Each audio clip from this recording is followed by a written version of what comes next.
Okay, so this is homework problem number 9 from section 5.3, and we're dealing with probabilities here.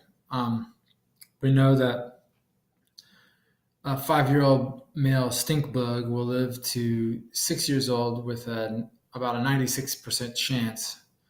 So that's pretty good. And A says, what's the probability that 2 randomly selected 5-year-old male stink bugs will live to 6 years old? Well, the student that sent me this got this part right, where all you have to do is multiply this probability times itself, right? Because the reason you can do that is they're independent. It doesn't really matter what happens to one stink bug. The chances of one stink bug living doesn't affect the chances of another one living. So you just multiply the 2 probabilities together. Here's my work on that first one. And note that this works because of the independence. So we just we can square 95.914. We get this long number in the calculator, and then we just round this to the 5 places, as the my stat lab asks us to. Okay. Now the next question is, what is the probability that 6 different stink bugs will all live to be 6 years old? Okay.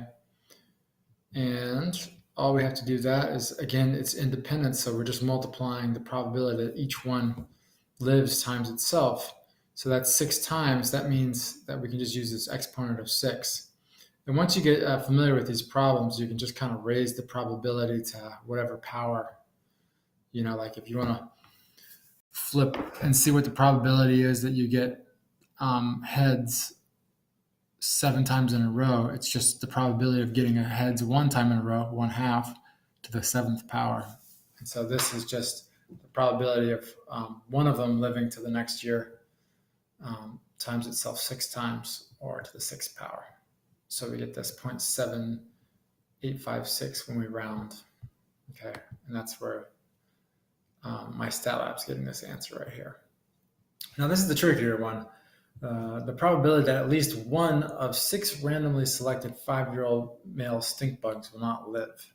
So these probabilities are all about stink bugs living, right? And this is one that's the probability that at least one will die. Okay.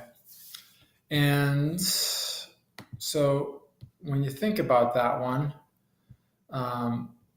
the probability that at least one dies is the probability that one bug dies plus the probability that 2 bugs die, because all it says is at least one. So this doesn't stipulate, this could be 3 bugs dying, it could be 4 bugs dying.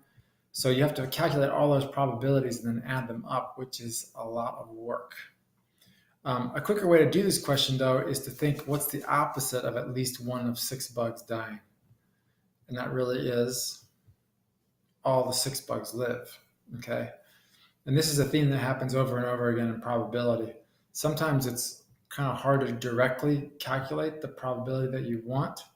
It's easier to calculate the thing that you don't want to happen. And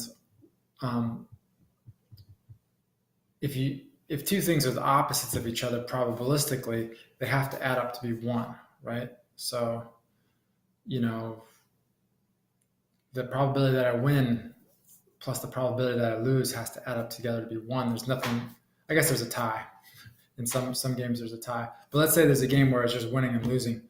The probability that I win plus the probability that I lose has to add up to be 1, because there's no other outcomes.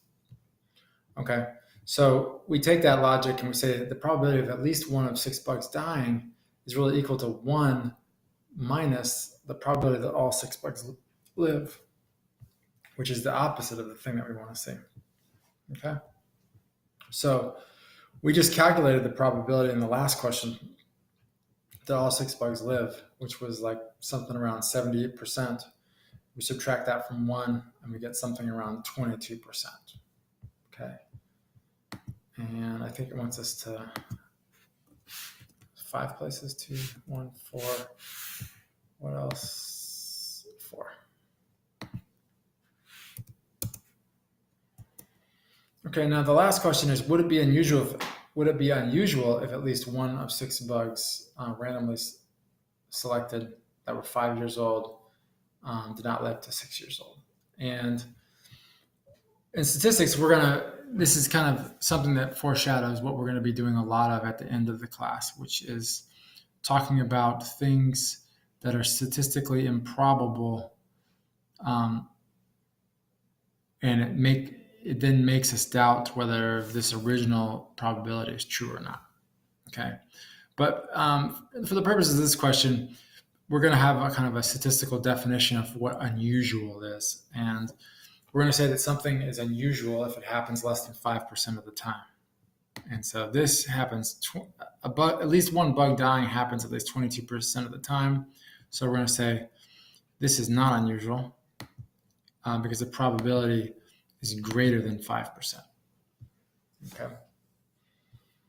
So right now that's our rough definition of what it means to be unusual. So being happening less than 5% of the time. So I hope that helps on this question.